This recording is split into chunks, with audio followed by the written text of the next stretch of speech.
Hi everyone, very nice to welcome you all, members, friends and associates of Graphic Studio Dublin. This is the third in our series of Artists Beyond the Studio, a series of talks and lectures on Zoom by GSD members and visiting artists during lockdown. It is a great pleasure for me to introduce my good friend and colleague, Clare Henderson. Clare studied fine art print at NCAD, and upon graduating in 2005, she was awarded the Graphic Studio Dublin Graduate Award, where she has been a member ever since. Her first solo exhibition, The Space Between Us, was held at Monster Truck Gallery in 2006. She exhibits regularly at GSD and at So Fine Art Editions. In 2018, she was awarded the Behaviour and Attitudes Printmaking Award at the RHA. Clare's work has explored many techniques of printmaking: lithography, dry point, woodblock, monoprint, etching, and all this is running alongside her drawing and painting practice. She's worked on stage sets and projections for theatre, created shadow theatres, pencil drawings, watercolours and ink paintings on paper. Initially, Clare's prints were largely monochrome, dry points and lithographs in dark greys and sepia. Her solo exhibition, I Can't Go On, I'll Go On, at the Talbot Galleries in 2010 saw her introduce a series of paintings and monoprints using colour. Since then, Clare has become a master of colour etching, creating misty seascapes and landscapes that convey an otherworldliness that seems firmly rooted in the real. Clare weaves personal histories, science fiction, plays and poetry into her work, which seeks to tell us something of the soul, the challenges of being alive and the search for something intangible.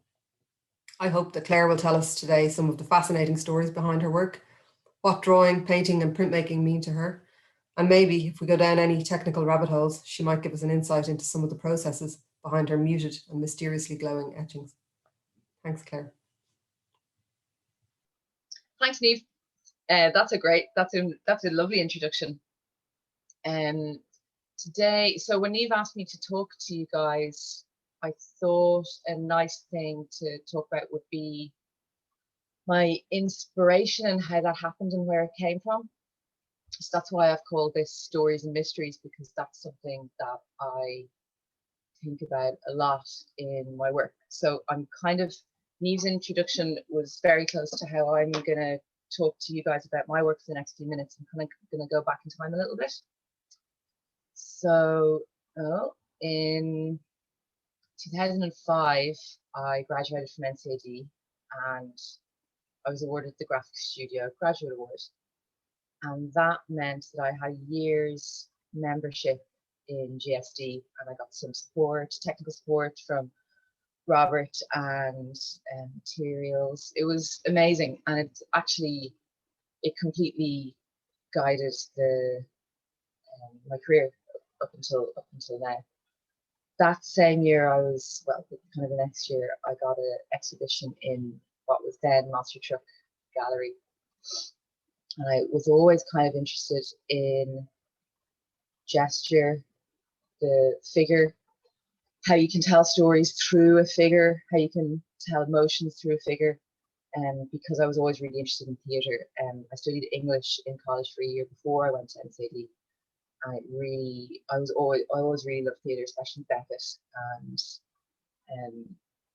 just ideas of movement and really sparse storytelling.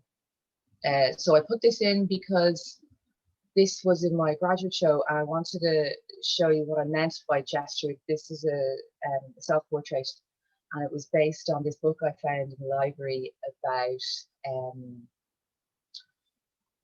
the origin of post-mortem photographs. So I reposed in poses of the post-mortem scenes and then made portraits of them, which sounds really, really creepy.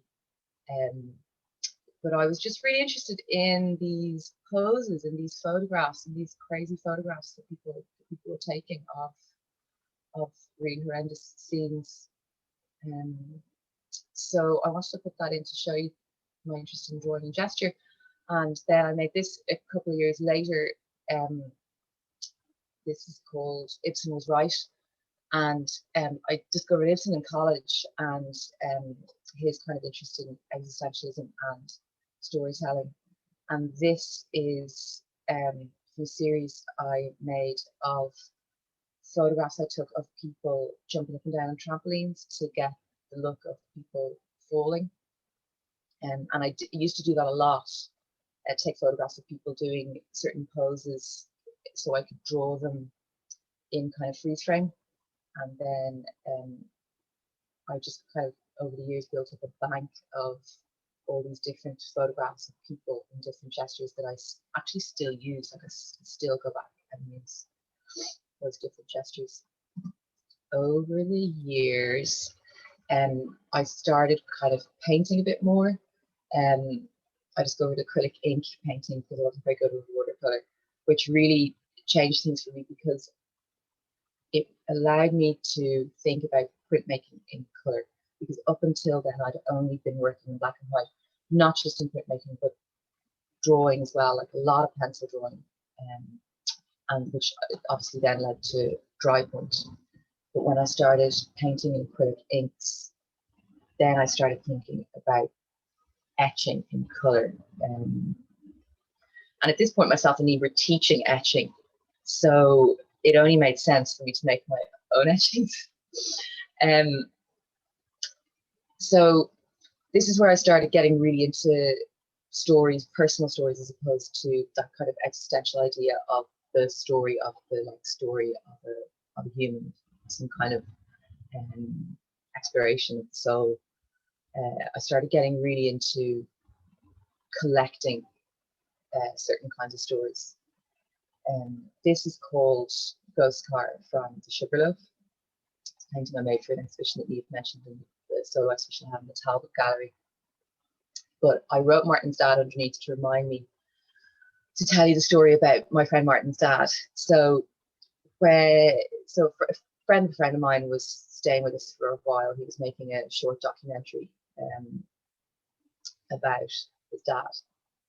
He's a Swedish guy, and when he was 19 or 20, his mum died. And a week after his mum died, his dad disappeared. And his dad, and so he left his son and his daughter, Martin's sister. And the dad eventually kind of came back into their lives, but he disappeared for about 4 months, I think. And he went from Sweden through Europe, through the UK, to Ireland, to the west of Ireland, went to one of the very westerly points of the west of Ireland, to an island called Dursey Island, which is off the coast of Cork and is connected to Ireland by a cable car. And he was seen around there, and he never told Martin what he'd done while he disappeared. He was seen around there, and he was seen around other places.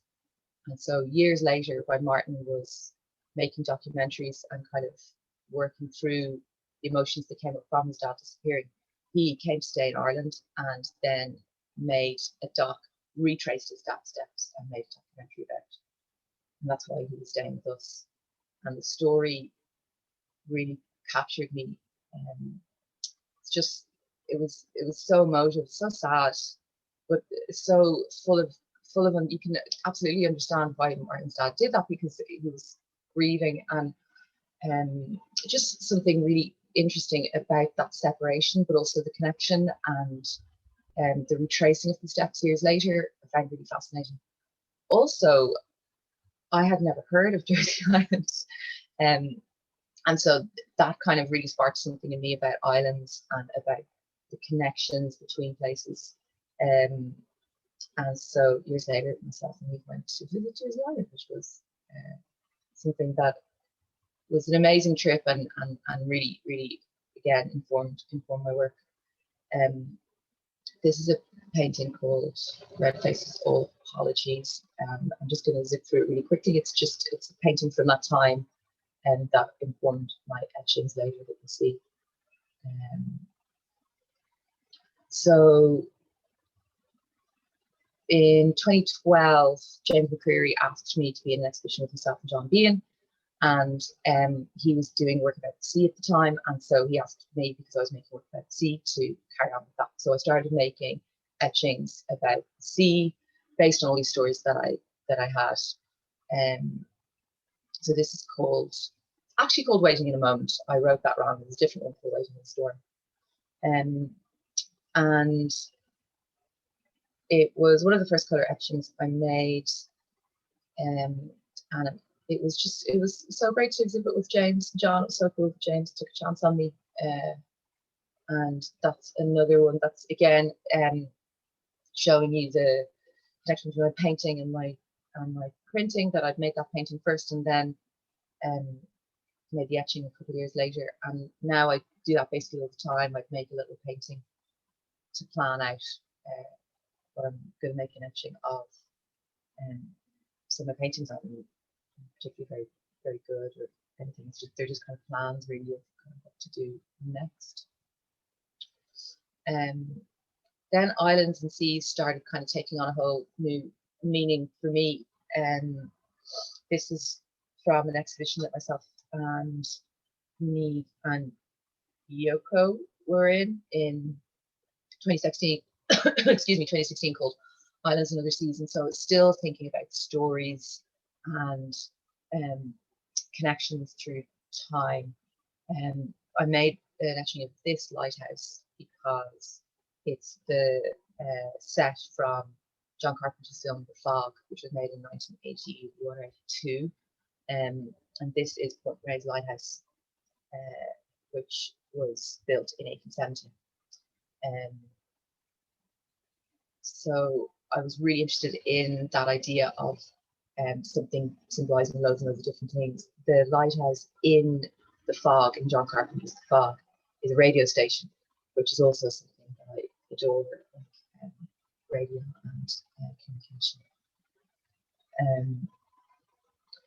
I put this in, it's from the same exhibition from 2016. It's called The Secret History, Gallyhead County Cork, 1871. And I made this because of the story I heard when I was visiting Gallyhead Lighthouse. It's now under the, it's still a working lighthouse, but it's also the Irish Landmark Trust.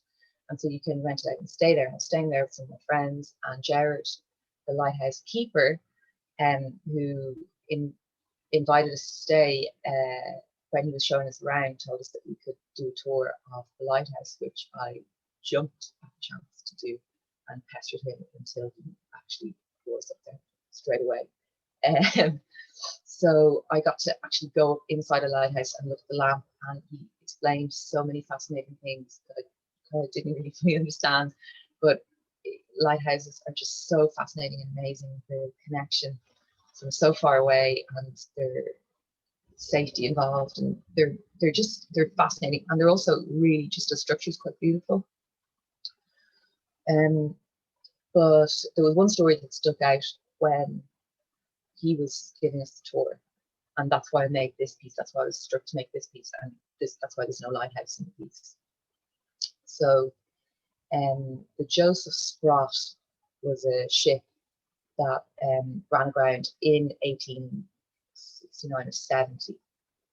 And he was telling this story on a tour similar to the one he was giving us. And he said the reason the lighthouse was built because the Joseph Sprott, it was the second ship to run aground at Gallyhead that year. And the shipping companies were losing so much money from these ships running aground at certain places that's why they commissioned the lighthouse to be built in certain areas. So the lighthouse, the Joseph Sprott, was the kind of impetus for that specific lighthouse that Gallyhead to be built. He's telling this story saying that all hands were lost on the Joseph Sprott and everybody died, which is horrific. And then a lady in the background puts up her hand and says, that's actually not true. There was no survivor, but it wasn't listed. And it still isn't listed in the manifest. If you go on and Google Joseph Sprott, it still says everybody died. This lady told Jared that there was a family who tied a 2 or 3 year old little girl to a wooden chest in the hopes that she would survive. And when these people called wreckers came down to basically go through the rubbish of the vessel, they found a little girl floating in the water tied to a wooden chest, and they took her in. She looked, by all accounts, she looked Asian. She only spoke French, So they think she came from Polynesia. Nobody else, everyone else was gone. These people took her in because of how she looked and the fact that she didn't speak Irish or English. They couldn't keep her because everyone at the time, it would have been really, really dangerous for people to know. It was illegal to be a wrecker. It was illegal to take stuff from the ships. So they sent her off to a family in Meath. And she grew up in Meath and had a whole life, and emigrated to the US, married, had children. Her children had children, her children had children, and then this lady goes back to Gallyhead to tell Jared this story over 100 years later. It really spoke to me, this idea of, I mean, it's just like, I'd almost be crying now telling the story. It's just, for me, there's something so tiny and insignificant about the poor little child and what she created with all those people after that. Jared kindly got me in touch with her great-great-granddaughter, and that's why I know so much of the story, because I got in touch with her and she told me more of the story. She sent me photographs of her parents, grandparents. It's so beautiful, the survival of that and what it created. And she's now writing a book about the story and everything that happened afterwards. And for me, there's something still kind of secret in that moment.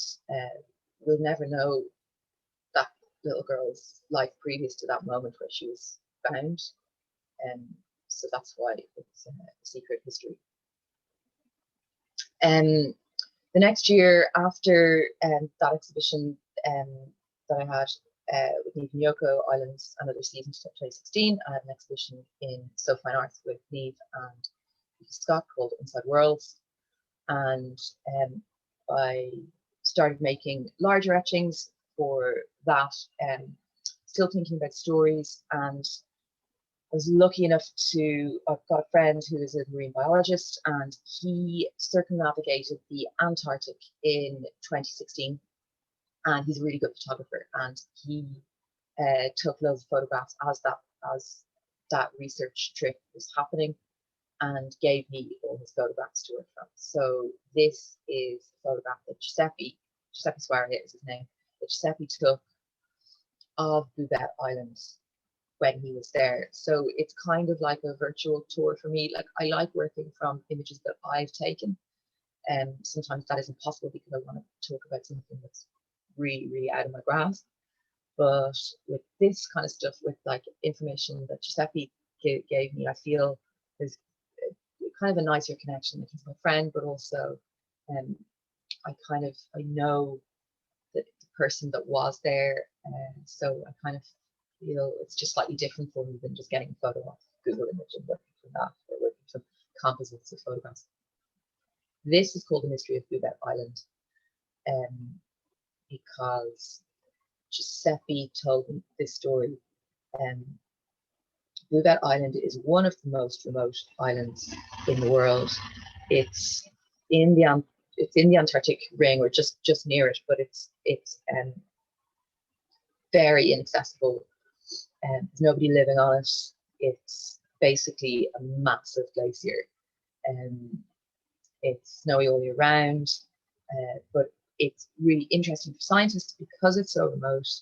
Kind of similar to like the Skelligs, this idea that there's certain flora and fauna that are only there, and so it's a really interesting place to study. So scientists have been, like, since it was discovered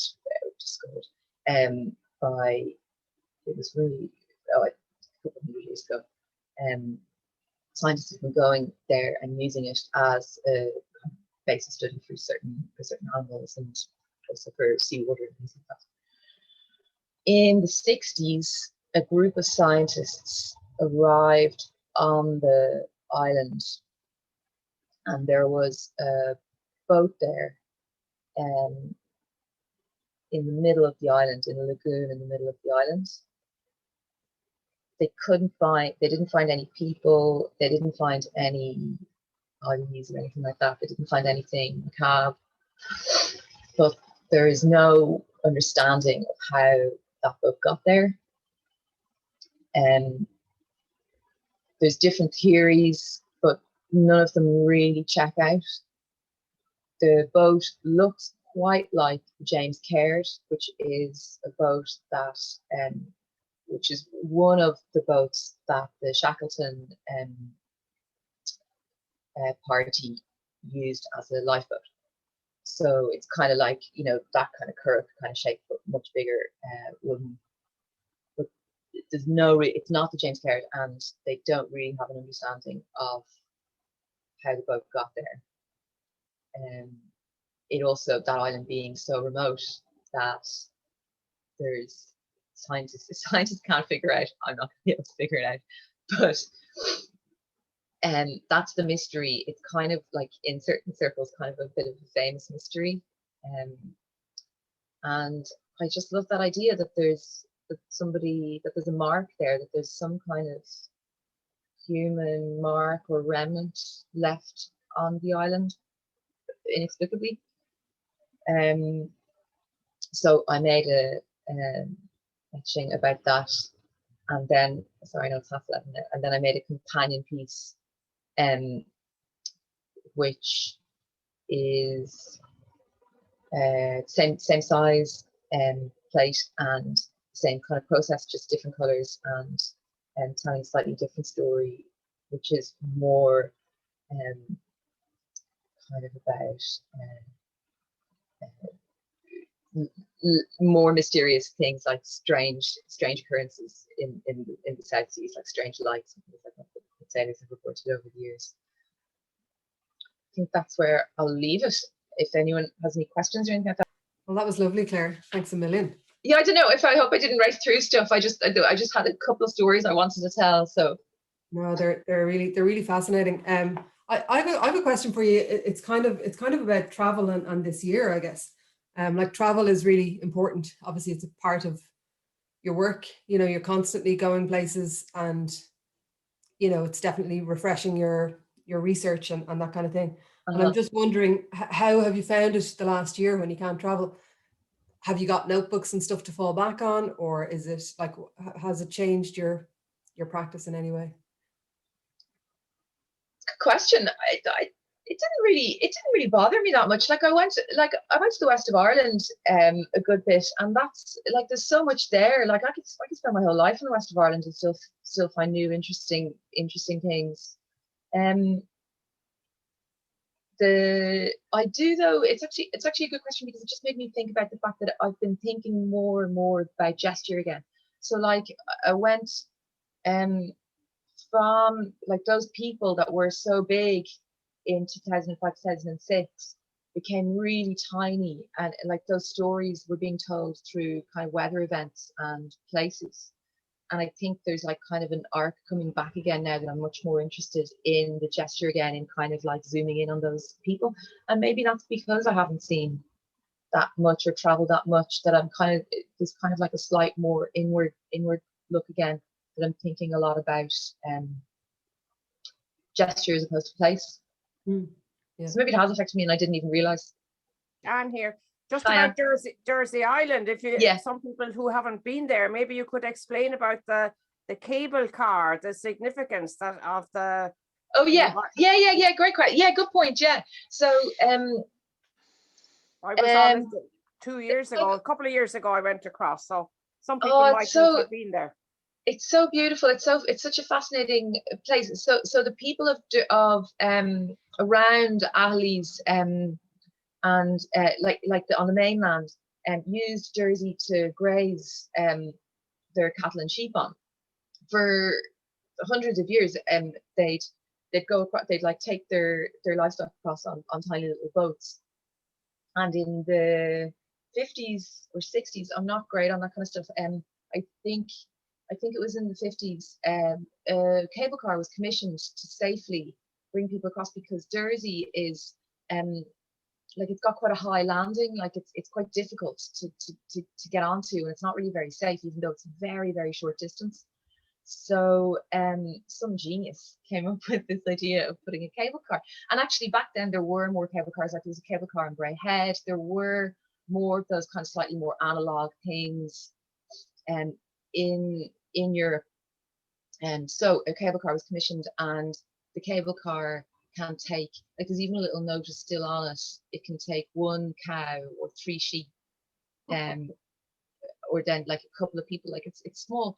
Then it was remade in the 80s. Like the actual car itself was changed, and the original car is on the mainland up a little bit from the cable car station, which is really quite lovely to look at as well. So that's the reason it was built. And then because it's such a novelty, especially now, it's such a novelty that now it's kind of become a tourist attraction. But the people still use it for moving livestock across, and they get preference. You know, so if you're in the queue, it's never happened to me. I've gone over twice, and if you're in the queue and there's like livestock in there, you get booked. But I don't know. It's never happened to me. You mean you didn't go over with a cow? No. Did you? No, just a couple of people. 6 is the max, I think. 6 people if there are no cows. Oh, that's amazing.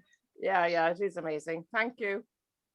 Thanks, Claire. That was great. I just noticed that, like in your earlier work, there's a lot of white or negative space, and then in your later work, there's like little or no kind of empty or white space. Is there a reason for this move into like filling the image? Yeah, I don't know. I wonder, like, I kind of, that's the subject, right? And so I kind of see this as background. I wouldn't say it's pointless. That's not what I mean, because as opposed, you know what I mean? But like, this is the subject. This is kind of, I kind of see it as the same thing for me. Well, it's kind of interesting because the subject is almost in the negative, you know? Yeah. Where the subject is in the positive. Yeah. This is very helpful, guys. Yeah. I never really, you know, like there's still, I guess there's still a lot of space. It's just the space is treated differently, maybe. It's just really interesting to see. I hadn't seen a lot of your earlier work. The self-portrait is beautiful. Well, thanks.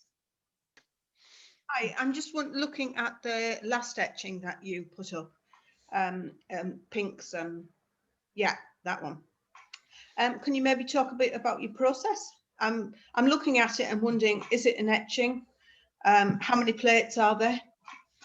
Yeah, I'll tell you exactly how I did it. Thanks. So there's two plates. One is an etching and one is a monoprint. So okay. The etching is bottom bit. The navy part and the grey part. So it's inked up in 2 different colors. One down here, and then the greys, or like you might see them as blues, like all this stuff up here. And then and that's like a load of different techniques built up one at a time, like dry point, hard ground, aquatint, spit bite. Actually, this is an experiment that myself and even Robert did years ago when we were printing Alice Mars. Do you remember that, Robert? We were printing Alice Mars, and we were trying to get a really rich, nice roll up, which is quite flat, which is quite difficult to do if you're using colors that are contrasting to the paper. So like anything over light cream or cream, light gray, light blue, it starts kind of spotting and stuff like that, and different things. So we tried a load of different experiments to try and get that flatter, and one of them was to make to do roll up on a textured plate, and like basically like a flat aqua tinted textured plate. But we didn't do that. We messed around with this idea of grinding a plate. So Robert put a massive big copper plate on a lithography stone and ground it the way you grind a lithograph stone. And obviously, I mean, we didn't know what we were doing. That's like the whole point of the experiment. But like what happened, because copper is soft, as it was ground, it ground unevenly. So it kind of had these like swathes of areas because it bent as it ground. So it didn't, so it would grind in one area, not other. and it was really beautiful, and we laughed about the fact that it didn't work. So he cut up the plate into 6 or 9, gave me 3, Neve 3, and he kept 3, and I used those 3 to experiment with and make some earlier etchings that aren't in this, but I used the same process then to make this sky. So I covered up this part and ground this bit with carborundum and stone, and then underneath that I did a blend roll, which you can't really see, but there's actually a lot of it there. So the blend roll has pink, then blue, then pink, then peach, then cream, then peach, then pink. And that's a blend roll that gets printed first underneath the etched plate, which is the navy and the grey. That's great. Thank you very much. Lovely. Dimples. Yeah. Question. Hi, Neve. Can I ask a question? Yeah, of course, Kate. Claire, you have an interest in theatre, and did I read that you actually worked in the theatre? And I'd just love to know a little bit about that and how it influences your work. I did, yeah. So when I was in UCD studying English, I basically spent the whole year in the drama society making sets and stuff like that. And like I just loved, like, even when I was in school, like I just loved plays. Like I don't even, yeah. So anyway, so I messed around with sets so much that I realized I should just go to art college instead of finishing my English degree. So that's what happened there. But then I met a good friend of mine, Louise White. She's a theatre maker, theatre director, and writer. And when we first made friends, she said, she's like, we're going to do something together at some point. And so as she started making more plays, then she asked me to collaborate with her.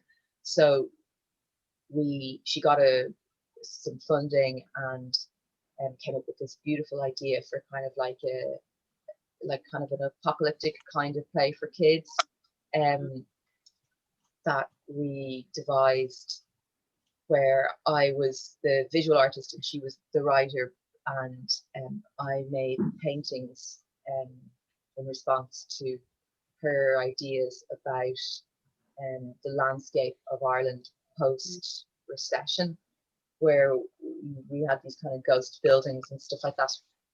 Anyway, so again, it was about gesture. So I sat in on all the theatre rehearsals and did drawings and photographs of the actors, and then used those gestures to make paintings from, and then they were projected in the background of the painting. And then other people asked me to kind of do artwork for their plays. It was all fringe stuff, and like Louise is amazing. If you ever see her work, like check it out. It's really, really interesting. It's beautiful stuff. And we just collaborated on something there recently. But working in theatre is really hard. Like working as an artist is like, it's so rewarding and enjoyable, but it's like, it's hard in those other ways. And working in theatre is really hard as well. And so I love doing it. Like when people ask me to do stuff, I do it, but I wouldn't be chasing it. But I absolutely loved being involved. Actors are amazing. Like the stories they can tell with their bodies are so amazing. Can I ask something just on stories too, Claire? You obviously love picking up the story and running with something and making artwork out of it. Do you find with the recent kind of interest in podcasts and stuff that you tend to link into podcasts? Do you pick up stories from that? And would that anything develop from stories that you would hear outside of directly from a person? Not yet. I listen to loads of podcasts, and I listen to like a lot of fictional podcasts, like radio plays, like but I actually just got into like old timey detective radio plays from the 30s. So, but like,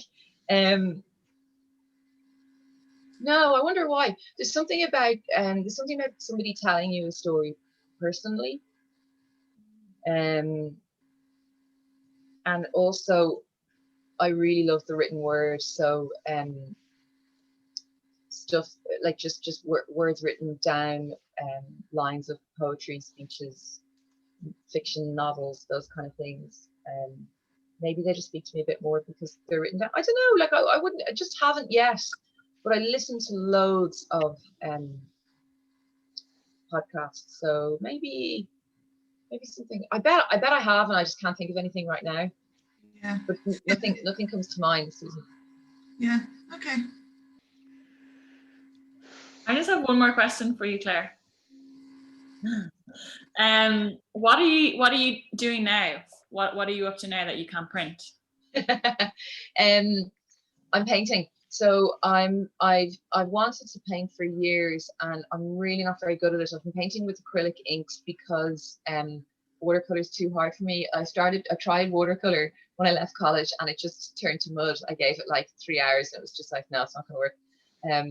So I started painting with acrylic inks. So those paintings at the those ones, and they're acrylic ink. They're not watercolor.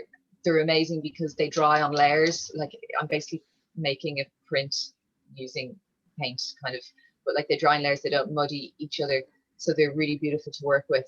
And last year I went on a residency in Kilree just before Corona happened, and I started playing oil paint, which is gorgeous. So I'm learning painting at the moment. So I signed up for like a little watercolor tutorial. So I am doing watercolor paintings, which are these ones here, and then I'm going to learn oil painting, and I want to get more into portraiture and stuff like that. I get back to the gesture thing that I was talking about earlier, and I just got a studio, which is amazing, and a shop in town, We Make Good, commissioned me to make a series of cards about love, like soulful connection and stuff like that they wanted to produce. So they just so I just finished that commission, and so that's why I've got anyway, that's what I do. You're also very interested in doing birds and very good at it. Where did that interest come from? Oh, thanks, Susan. I just there's something about the horizon, like I love the sea, but also like the things that are in the air, like there's something about that I really, really love. So anything that flies, like it's not just birds, like hot air balloons, cable cars, helicopters, like they've all over the years featured. You do a good kite. Thanks, Neve. Yeah, kite, forgot about kite. So like things that are up there away are always good, but birds, they're so beautiful. They're so nice to draw. There's so much in them. They're so lovely to paint. Like I really enjoy, like if I get a commission that isn't going to fit into like my style, I just do birds because it's so lovely. I was working on the art of tern is the bird that covers the most distance out of any bird. They fly basically all the way around the world during their migration. They're fascinating. Like they hardly ever sleep, and when they do sleep, like all birds, they have like the bicameral mind, where their brains only half the brain goes to sleep, so they can still fly, and then the other half goes to sleep. So they're fascinating creatures, and they're just such gorgeous shapes to draw and paint.